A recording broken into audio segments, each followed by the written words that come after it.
Señor Jesús, tú eres la luz que no conoce atardecer.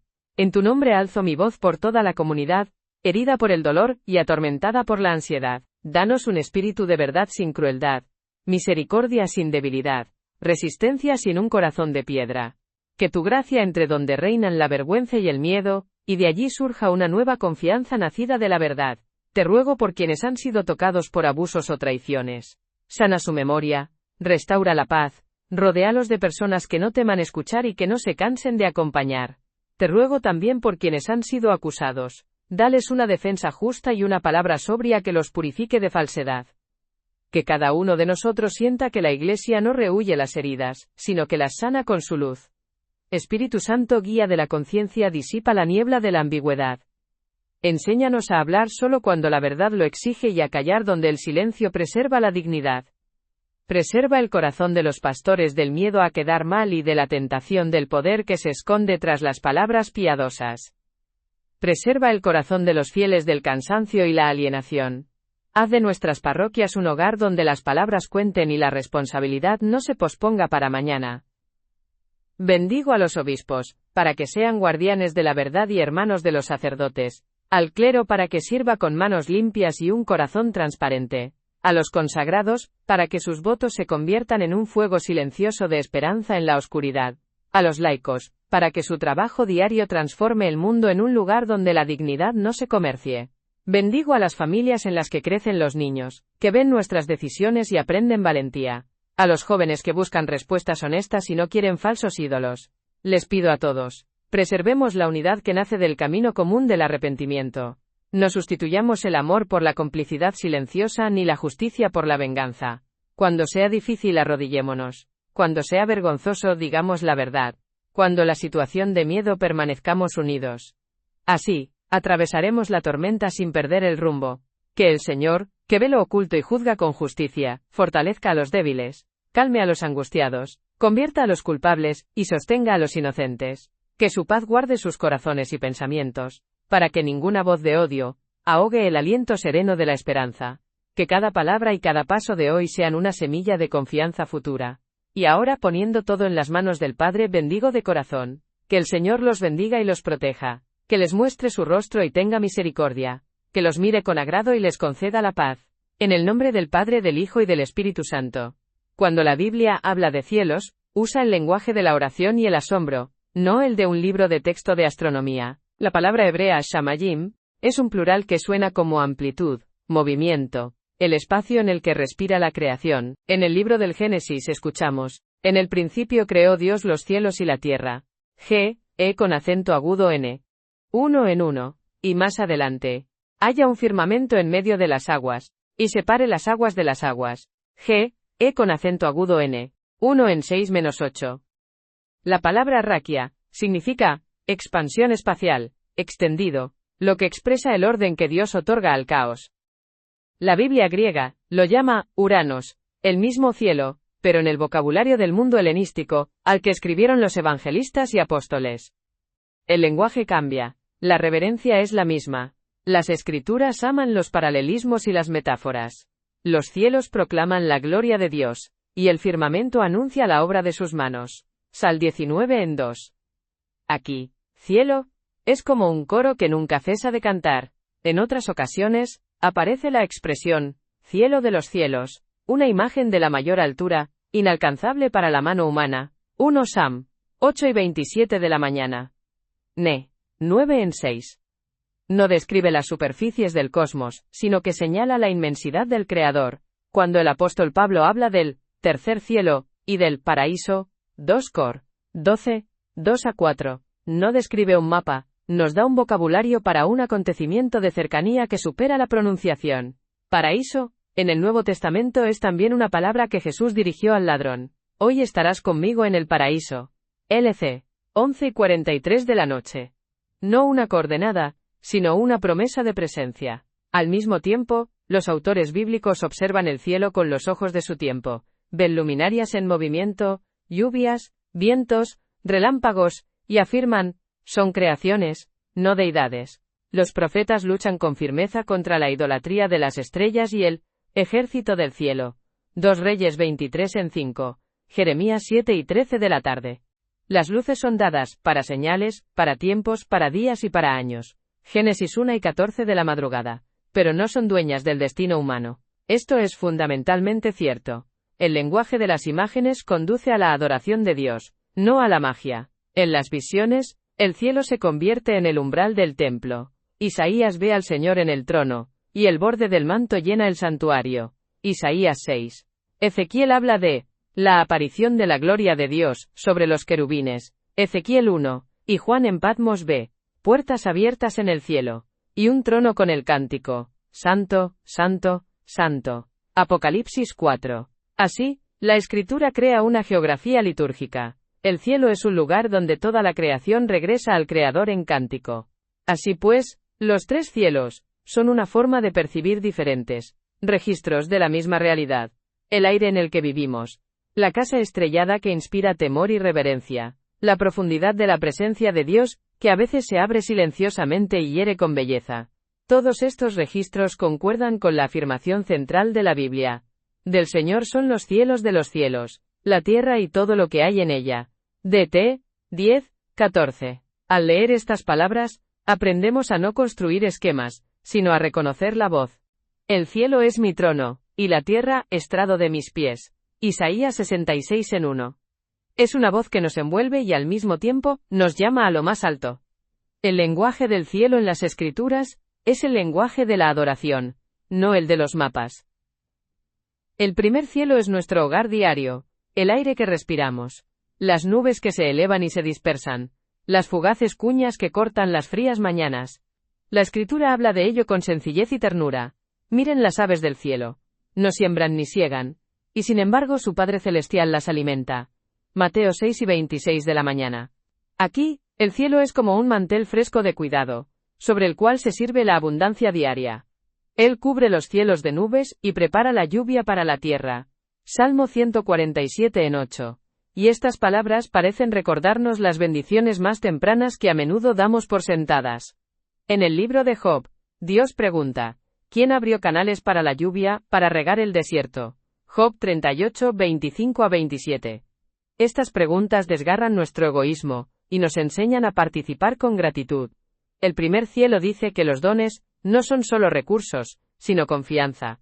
La lluvia, el silencio entre ráfagas de viento, el aire limpio después de una tormenta, no son el telón de fondo de grandes hazañas, sino la escuela de un corazón ordenado. Por lo tanto, el primer cielo es una ética de cercanía. Al niño que duerme bajo el mismo cielo, al vecino cansado, al árbol plantado en la calle como promesa de futuro. Deuteronomio nos recuerda: daré lluvia a tu tierra a su tiempo, temprana y tardía. DT 11:14. Este es el ritmo de la confianza. Hay un tiempo para sembrar, hay un tiempo para esperar. El hombre del primer cielo no es quien apresura a Dios, sino quien sabe cómo responder, trabajar, proteger, compartir. Al contemplar los pájaros y las nubes, recordamos que el mundo no es solo un campo para el lucro, sino un jardín para el cuidado. También recordamos los límites. El aire se contamina por nuestra avaricia, las aguas fluyen de nuestra indiferencia, el clima se convierte en un espejo de nuestra astucia. El primer cielo nos interpela por la justicia y la estética. El Evangelio nos enseña a pedir pan, hoy, Mt 6, 11. Y el primer cielo asiente con esta modesta pero irresistible nota. Aquí aprendemos una liturgia silenciosa. Por la mañana, gratitud por el aliento. Por la tarde, trabajo sin ira. Por la noche, el recuerdo de las pequeñas cosas buenas que sostuvieron el día. Quien ha probado esta sencillez, no necesita pruebas de la existencia de Dios. Aprende a vivir como un huésped, no como un señor. De aquí nacen la misericordia y la alegría. Porque el primer cielo se trata de esas relaciones que pueden corregirse hoy. Pedir perdón, reconciliarse, dar gracias. Mirando el cielo de pájaros y nubes, recordemos que la altura más baja es la primera altura de la verdad sincera. El primer cielo nos recuerda: Dios está cerca en las cosas pequeñas. Cuando alzamos la vista por la noche, nos encontramos con una multitud de testigos silenciosos. La Escritura los llama luminares, colocados para señales, para estaciones, para días y años, para brillar sobre la tierra y gobernar el día y la noche. G.E. con acento agudo N. 1:14 de la madrugada -18. El segundo cielo es un coro de voces distantes que no gritan, sino que brillan con persistencia, enseñando así paciencia. Su geometría no nos incita al miedo, nos invita a la reflexión, lo cual purifica el corazón de la mezquindad. Miren hacia arriba y vean, ¿quién ha creado esto?, pregunta el profeta, y añade, Dios llama a las estrellas por su nombre, y ninguna de ellas se esconde de su vista. Is. 40:26. Esto no es una lección de astronomía, es un remedio para la soledad. Si el Creador conoce el nombre de una estrella fría en el confín del mundo, ¿cuánto más recuerda su dolor y su alegría? El segundo cielo susurra una simple verdad. La magnitud de la creación no disminuye la ternura de Dios, sino que la revela. La Escritura es aleccionadora al mismo tiempo. Las estrellas no son deidades ni jueces del destino humano. Se advierte a Israel que no adore al sol, la luna, ni a todo el ejército del cielo. Deuteronomio 4:19 de la madrugada, pues son creaciones dadas a todas las naciones como luz, no como dominio. Aquí hay una clara línea entre la admiración y la dependencia. El segundo cielo es una escuela de puro asombro que no vende la libertad por una predicción. Abraham se encuentra bajo el cielo y cuenta las estrellas, y Dios dice, así será tu descendencia. Génesis 15:5. La promesa no se da en un estudio, sino bajo la tienda celestial, donde cada distancia es una parábola de confianza. Los Reyes Magos buscan al niño, guiados por el signo zodiacal, Mateo 2. Pero llegan a adorar no a la estrella, sino a aquel a quien ésta señalaba. Así, el segundo cielo nos devuelve a la primera fuente. La luz sirve a la luz. El salmista susurra en la noche. Cuando contemplo tus cielos, obra de tus dedos, la luna y las estrellas, ¿qué es el hombre? Salmo 8. Esto no es una depreciación, sino una purificación. No somos el centro, sino el centro de la atención de Dios. El segundo cielo sana del orgullo y la autocomplacencia al mismo tiempo, porque muestra el lugar del hombre entre el polvo y la gloria. Cuanto más amplios sean los cielos sobre nosotros, más real será el abrazo del Padre. Nada en esta maravilla es hostil a la ciencia. Al contrario, la ciencia honesta es una forma de admiración obediente. Aprendemos cómo se organiza la luz, y escuchamos con mayor profundidad el Salmo 19. Los cielos declaran gloria. Aquí, la fe custodia la dirección del corazón, no reemplaza el método. Cuando renunciamos a los ídolos, liberamos espacio para la verdad, y para una oración que no teme a los hechos. El segundo firmamento también habla del tiempo. Las lumbreras miden el año, ordenando nuestras estaciones. Su fidelidad es una lección para las promesas y las comunidades. Si las estrellas siguen su camino, nosotros también podemos cumplir esta palabra, sin desaparecer en las primeras nubes. La honestidad, como una órbita, invisible para la mayoría, pero salvadora del caos. Hay también una nota firme. La palabra apostólica nos recuerda que llegará la noche cuando las luces caerán como hojas. Imágenes de profecías. Esto no es pánico cósmico, sino una campana moral. No nos aferremos a las lámparas con más fuerza que a aquel que las encendió. El segundo firmamento es bueno porque no nos permite confundir los medios con el fin. Por lo tanto, bajo la casa estrellada, aprendamos una sencilla oración. Señor de la luz, enséñanos a amar la verdad y a no temer la grandeza. Una mirada que no aparta la vista del Creador, ve en cada estrella la letra del nombre inefable. Y cuando pronunciamos este nombre con hechos, el cielo ya no parece frío. Las estrellas enseñan humildad y alabanza, no adoración a la creación. El tercer cielo es un lenguaje de intimidad donde el mapa da paso a un encuentro personal. El apóstol Pablo dice con cautela: conozco a un hombre, arrebatado hasta el tercer cielo, al paraíso, y oyó palabras inefables. 2 Corintios 12, 2-4. Esta reticencia nos guía. Donde la teología intenta medir lo inconmensurable, el apóstol inclina la cabeza y guarda silencio. Así, el tercer cielo no añade un piso más al edificio cósmico. Revela la profundidad en la que el corazón se encuentra ante el viviente, y cada palabra se convierte en oración. En las Escrituras, el paraíso no es un fugitivo de la tierra, sino un don de presencia. El ladrón oye: hoy estarás conmigo en el paraíso. Lucas 11:43 de la noche. Y esta promesa lo define todo. El paraíso es, conmigo. La visión de Isaías, el canto angelical de Ezequiel, la puerta abierta del Apocalipsis, no es turismo, sino una liturgia donde la creación regresa al Creador, y encuentra paz en él. Cuando una iglesia, una comunidad, o una persona solitaria se entrega a la oración, el arrepentimiento y la alabanza, tocan el borde de este velo, no para el esplendor, sino para la maduración del amor. El tercer cielo enseña que Dios no se esconde tras la luz, viene con sencillez. La voz suave y apacible cerca del profeta Elías, 1 Reyes 19, es la otra cara de los truenos del Sinaí. La gloria en el monte de la transfiguración no suprime el viaje diario a Jerusalén. Al contrario, lo fortalece. Así sucede con nosotros.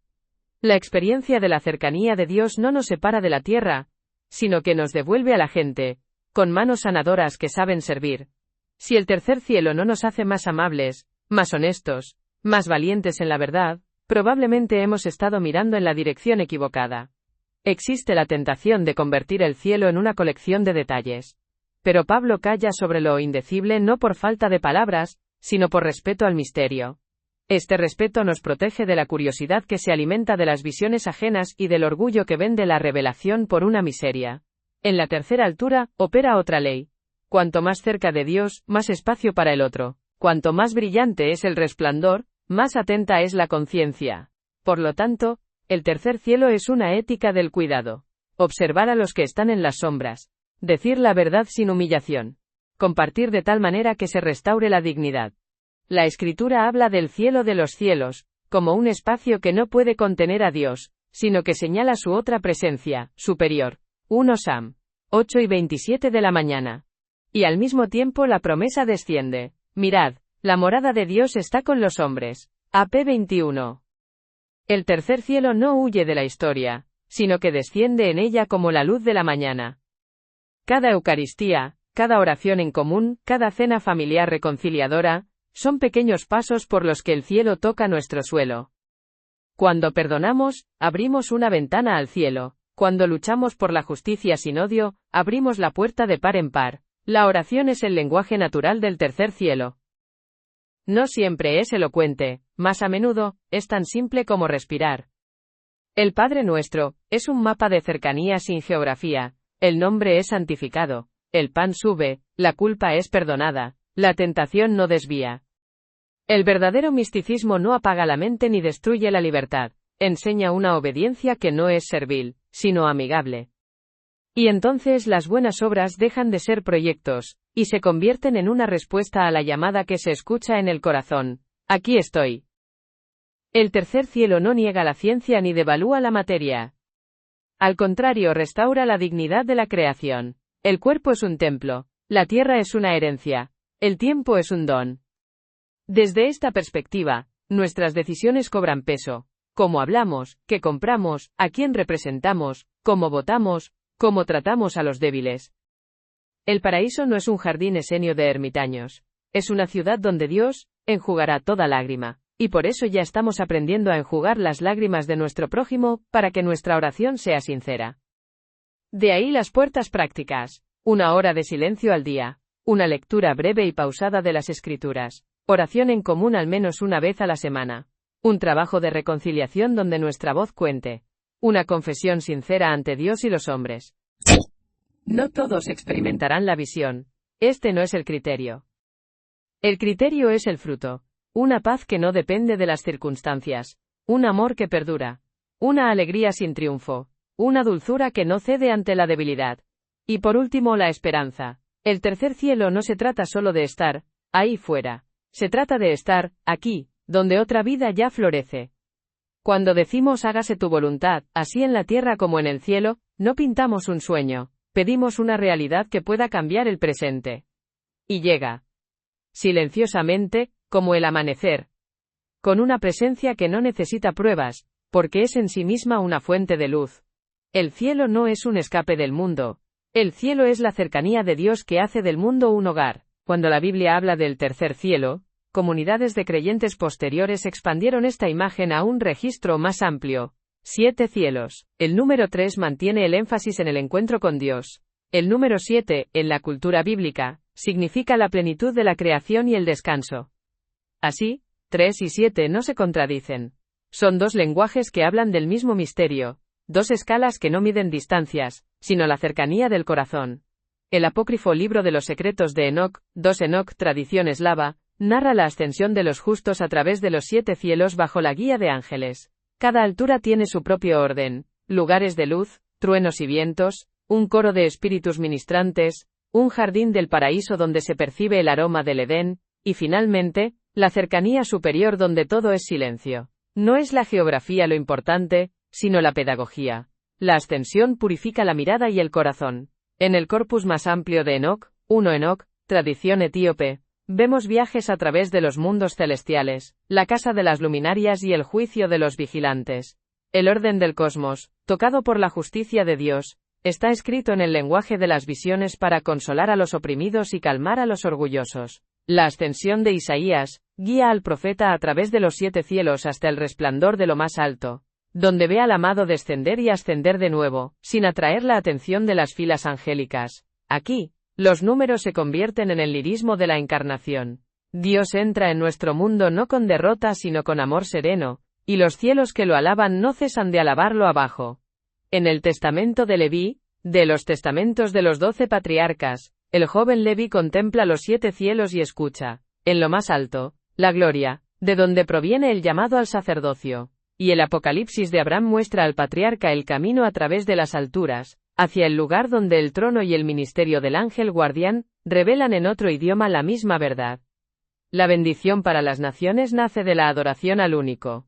La Agadá rabínica es más detallada. En el tratado Hagigá, 12b, los sabios enumeran 7 cielos, Bilón, Raquía, Shehakim, Zebul, Maón y Arabot. En ellos, como en las 7 habitaciones de una casa grande, se ubican diversos servicios, el movimiento del sol y la luna, el coro de ángeles, la piedra de molino, que según la tradición, molía el maná, la Jerusalén celestial y el templo, los depósitos de lluvia y rocío, y en lo más alto, el trono de la gloria, los espíritus de los justos, y la paz que no se desvanece.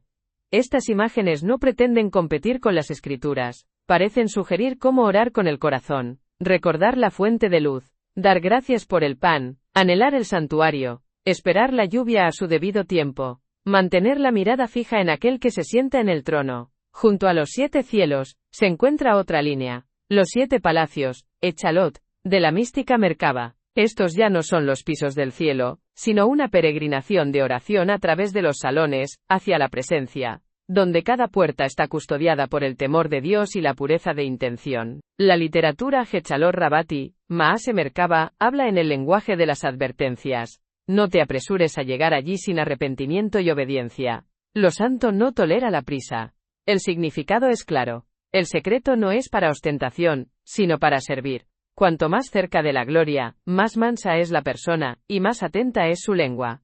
¿Deberíamos los cristianos construir dogmas sobre estas imágenes? No. El canon mantiene un centro claro. Dios se reveló en Jesucristo. Aquí la luz no es prestada.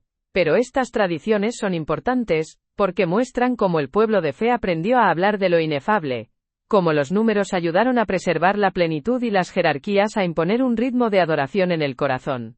También alivian la tensión entre 3 y 7.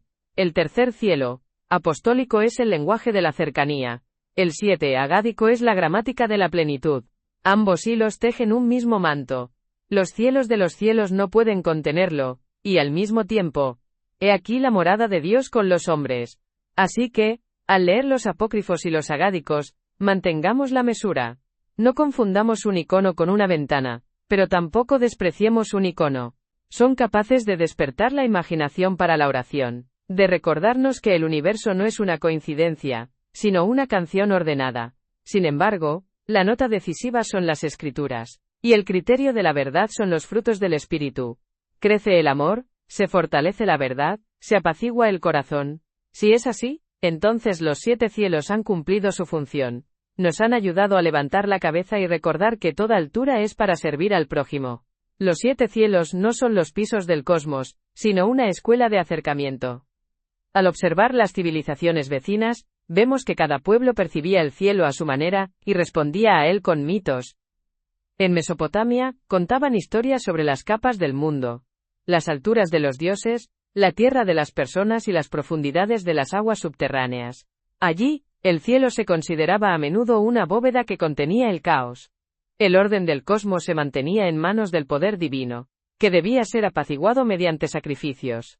Estas historias intuyen el orden y los límites, pero se convirtieron fácilmente en un panteón de la lucha de fuerzas, donde el hombre vivía entre el miedo y la negociación. Las escrituras entran en el mismo terreno y dicen algo diferente. El orden es un don del Creador, no el resultado de un compromiso entre los dioses. El sacrificio es la respuesta del amor, no el precio del silencio.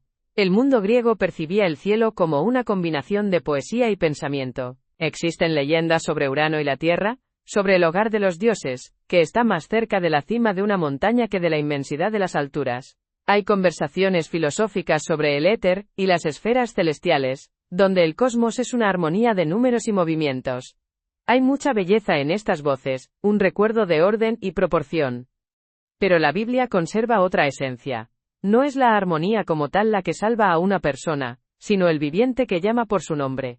No es la música de las esferas, sino la palabra encarnada la que abre el camino del cielo a la tierra a todos. Las sagas nórdicas representan el mundo en las ramas de un gran árbol.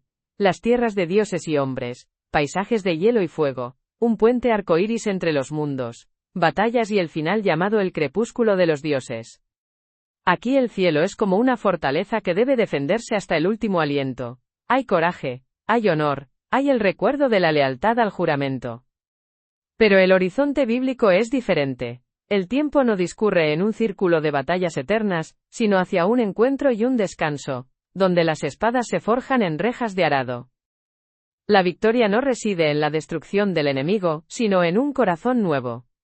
La tradición eslava apreciaba la imagen del árbol del mundo y las tierras cálidas, donde los pájaros vuelan. Allí, decían, van las almas. En estos cuentos hay nostalgia del hogar, del calor y la luz. Hay un recuerdo del jardín celestial. Sabían hablar de la frontera entre los vivos y los muertos no con un grito, sino con una canción. Las escrituras aceptan este anhelo y nos enseñan a expresarlo así. El paraíso no es solo una extensión lejana, sino la presencia de Dios, que ya toca la mesa de una familia pobre, una ciudad agotada, las lágrimas de las madres. También hay cuentos persas de un puente sobre el abismo y el juicio, e imágenes egipcias del cielo como una diosa que cubre el mundo, y senderos subterráneos donde el corazón se pesa en una balanza. Todos ellos buscan la justicia y una salida a la muerte. No nos atrevemos a burlarnos de estas búsquedas. Hablan de la conciencia, del recuerdo del corazón de que el bien y el mal no tienen el mismo peso. Pero la Escritura establece un límite firme. El juicio no es un mecanismo de una oficina espacial ni un capricho de los dioses. El juicio es la luz del amor, ante la cual la mentira se deforma y la verdad encuentra rostro. ¿Por qué necesitamos estos puentes? Porque nos ayudan a escuchar a las personas con las que vivimos. En cada mito hay una pregunta que Cristo no desprecia, sino que conduce a una respuesta. Pero, ¿por qué se necesitan límites? Porque sin ellos, el mito se convierte fácilmente en un ídolo que reemplaza al Dios vivo con una hermosa historia. La Escritura no destruye la imaginación, sino que la purifica, para que las imágenes conduzcan a la presencia, en lugar de cerrarla. Así que, al leer las leyendas de nuestros vecinos, escuchémoslas como parábolas del camino, donde nos recuerdan el orden, agradecemos, donde nos tientan con el miedo o la magia, nos retiramos, donde llaman al coraje y la lealtad, aprendemos, donde justifican la violencia, decimos, no, y siempre volvamos a la luz de la Escritura, para que el corazón no se pierda en los hermosos pasillos. Porque el cielo no es propiedad de ningún panteón, ni el trofeo de los vencedores. El cielo es el don del Creador, al que conduce el estrecho camino del amor. Toda cultura escucha al cielo, pero las Escrituras enseñan a quién cantar. Hoy, en un año en el que la información fluye como una cascada y el corazón a menudo se seca, las imágenes de los tres cielos pueden restaurar el orden en la vida. El primer cielo enseña una fidelidad sencilla. Respirar profundamente, vivir con más calma, agradecer por lo pequeño. No se trata de un truco psicológico, sino de una disciplina espiritual de atención plena, en la que reconocemos que el mundo no es nuestro. Cuando abro la ventana por la mañana, y me permito un momento de silencio, profeso la fe de que el día es un regalo, no un campo de batalla por el control. Así nace un estilo de vida que sana, no por acumulación sino por reciprocidad, no por ruido sino por escuchar. El segundo cielo añade una dosis de asombro.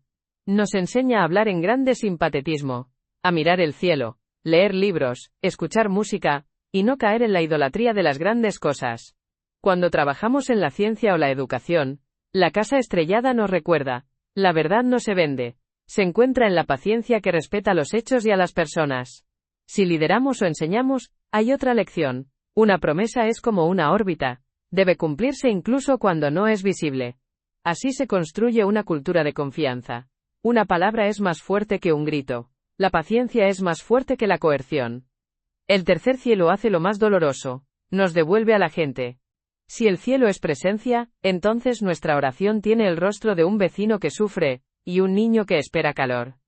Esto significa aprender la concreción de la misericordia. Ayuda que no humilla. Trabajo con límites y un sabbat. Mesas compartidas donde se recuerdan los nombres. En una casa donde las personas se escuchan, ya reina un clima diferente. Y esto no es una metáfora. Allí es más fácil pedir perdón, más fácil reír, y más fácil decir la verdad, porque la verdad no se reduce a una competencia, sino que existe como encuentro. El significado para la comunidad está en la restauración de prácticas que mantienen el corazón caliente. La oración al inicio de la reunión no es un ritual, sino una ventana abierta. Una breve lectura de la escritura con la pregunta ¿qué hacer hoy? Iniciativas conjuntas que combinan la responsabilidad ecológica y el cuidado de los más vulnerables. El primer cielo nos enseña a plantar y limpiar, el segundo a no rendirnos en tareas largas, el tercero a ser amables donde es fácil volverse duros. De ahí el camino de la renovación institucional.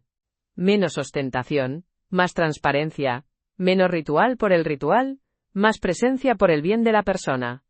El significado para la sociedad reside en la transición de la polarización al servicio. Las imágenes del cielo no nos permiten refugiarnos en una pura espiritualidad, sin consecuencias terrenales. Nos enseñan a discutir sin desprecio, a votar con la conciencia tranquila, a trabajar como si el resultado importara para la eternidad, y a descansar como si Dios nos amara de verdad, no por nuestra productividad. El tercer cielo está aquí como juez y como consuelo. No permite justificar mentiras con objetivos superiores, y al mismo tiempo, elimina el miedo cuando la verdad parece débil. Para el camino personal, la memoria es importante. El primer cielo, practicar la gratitud en 3 frases cada día. El segundo, encuentra un momento ideal sin pantallas para mirar hacia arriba y reflexionar. El tercero, inculca una pequeña oración que eleve el corazón cuando falten las palabras. Esto creará un espacio donde Dios pueda tocar tus decisiones, tu trabajo, tus amistades y tu tristeza. Allí nacen milagros silenciosos, no para la gloria sino para la seguridad de la vida. El significado de los 3 cielos en 2025 es simple, como el pan, respeto por la creación, honestidad en lo grande y en lo pequeño, presencia entre los tuyos. Si abrazamos esta escuela, veremos que el cielo está más cerca de lo que creemos. Y que la luz que ayer parecía demasiado alta ahora ilumina nuestros pasos. Y entonces nuestras ciudades y familias harán lo que fueron llamadas a hacer: convertirse en lugares donde Dios y las personas se encuentren sin miedo. ¿Por qué se habla tan poco de esto? Porque existe el temor a la especulación y a la confusión con la astrología o el misticismo sin obediencia. Pero el silencio no cura. El discernimiento cura. Hablamos de los cielos con el lenguaje de las escrituras. No dibujamos planes cósmicos, no vendemos conocimiento secreto. Las cosas secretas pertenecen al Señor, pero las reveladas nos pertenecen a nosotros y a nuestros hijos. Deuteronomio 29:29. Esto es suficiente para vivir fielmente. ¿No contradice esto a la ciencia? No. La Biblia usa el lenguaje de la experiencia y la oración, y la ciencia usa el lenguaje de la medición. La primera pregunta, ¿quién y por qué? La segunda pregunta, ¿cómo y cuándo? Cuando no sustituimos uno por otro, el mal no tiene a qué aferrarse. La ciencia honesta disciplina nuestra maravilla, y la fe honesta disciplina nuestro corazón. 3 o 7. ¿Eso es una contradicción? No. El tercer cielo en Pablo es el lenguaje de la cercanía, los 7 cielos en la Agadá, y los libros apócrifos son el lenguaje de la plenitud. Esto no es la aritmética del dogma, sino diferentes registros de oración. El canon preserva el centro. Dios está cerca y toda la creación vive ante él. Lo que nos ayuda a comprender este centro es útil, lo que nos oscurece se deja de lado. ¿No conduce esto al esoterismo? El Evangelio no conoce castas de iniciados. Examinad los espíritus, 1 Juan 4 en 1, y examinadlo todo, retened lo bueno. 1 Tesalonicenses 5 y 21 de la madrugada. La verdadera luz no vende boletos, conduce al arrepentimiento, la sencillez y el servicio. Si la revelación eleva a una persona por encima de las demás, o exige obediencia ciega a un gurú, no proviene del cielo. ¿Qué hay de las visiones y los sueños? No devaluamos la experiencia sino que la medimos por sus frutos. Crecen el amor, la alegría, la paz y la amabilidad. Gálatas 5 y 22 de la madrugada menos 23. ¿Concuerda con las Escrituras? ¿Está una persona dispuesta a someterse a la comunidad y a la verdad? Eliminamos aquello que deja un sabor a miedo, orgullo y avaricia. Preservamos lo que nos lleva a Cristo y al prójimo, sin convertirlo en el centro. Leer los apócrifos, las historias de Enoc, Isaías, las narraciones rabínicas. Es posible, como literatura piadosa que despierta la imaginación para la oración. Pero la brújula es la Escritura. La doctrina surge de ella, no de los detalles pintorescos. Los apócrifos son como ventanas para respirar, no como puertas para salir de casa. ¿Acaso el cielo no distrae de la justicia terrenal? Al contrario. Si el cielo es una presencia, entonces en la tierra se manifiesta en la verdad sin violencia, en la misericordia sin humillación, en el trabajo sin la idolatría de la productividad. Hágase tu voluntad, así en la tierra como en el cielo. No es una metáfora, sino una tarea. ¿Dónde están los límites seguros? No recurrimos a nombrar jerarquías angelicales fuera de las Escrituras. No buscamos fechas límite. No practicamos la manipulación de señales en el cielo. Deuteronomio 4 y 19 de la madrugada. No cultivamos la adoración a los ángeles. Col. 2 y 18 de la madrugada. Nos apegamos a ritmos sencillos. Oración, escritura, comunidad, trabajo, misericordia. La verdad respira allí con facilidad. ¿Por qué a veces Dios guarda silencio? Porque nos enseña a escuchar la voz suave, 1 Sam 19, y a confiar en la oscuridad. El silencio no es ausencia. Es madurez en la que el cielo aprende a vivir en el corazón sin evidencias ni poses. Cuando el corazón mantiene la paz y la honestidad en las cosas pequeñas, el silencio se vuelve luz. ¿Y si no, siento, nada? Esto no es derrota. La mesura no es un sentimiento, sino fidelidad. Los frutos llegan como las estaciones, silenciosamente y a su debido tiempo. Aférrate a la sencillez y la verdad, y el cielo te encontrará. No hay secretos en el Evangelio. El cielo se abre a los humildes y activos en el amor. Hoy nos invito a dar un paso breve pero decisivo. Adoptemos el ritmo de los 3 cielos en nuestros hábitos diarios. Gratitud por lo poco, fidelidad en lo grande, presencia para el prójimo. Elijamos 1 hora de silencio a la semana, 1 minuto de la Escritura cada día, trabajemos sin engaños, caridad sin carteles. Recordemos los límites. No sirvamos a los ídolos del miedo, el lucro y la gloria. Busquemos la verdad que sana. En comunidad, creemos una mesa donde se escuchen los nombres y los argumentos sirvan a la verdad. Al alzar la mirada a las estrellas, bendigamos al Creador. Al inclinarnos ante el cansado, encontremos a Cristo. Mantengamos la esperanza en acción. Sembremos, perdonemos, hablemos con valentía y dulzura. Adoptemos un plan de lectura sencillo para el mes. Salmo 8, Salmo 19, Génesis 1, Isaías 6, Ezequiel 1, 2 Corintios 12, Lucas 23, Apocalipsis 4 a 5. Leamos con sabiduría. 1 Enoc, y la ascensión de Isaías. Oración final. Señor, enséñanos a vivir en el aire santificado del primer cielo, bajo la luz del segundo y en la proximidad del tercero. Bendice nuestra ciudad, nuestras familias y nuestro trabajo. Dales a nuestros corazones la fuerza para la verdad y la paz que sobrepasa todo entendimiento. Amén.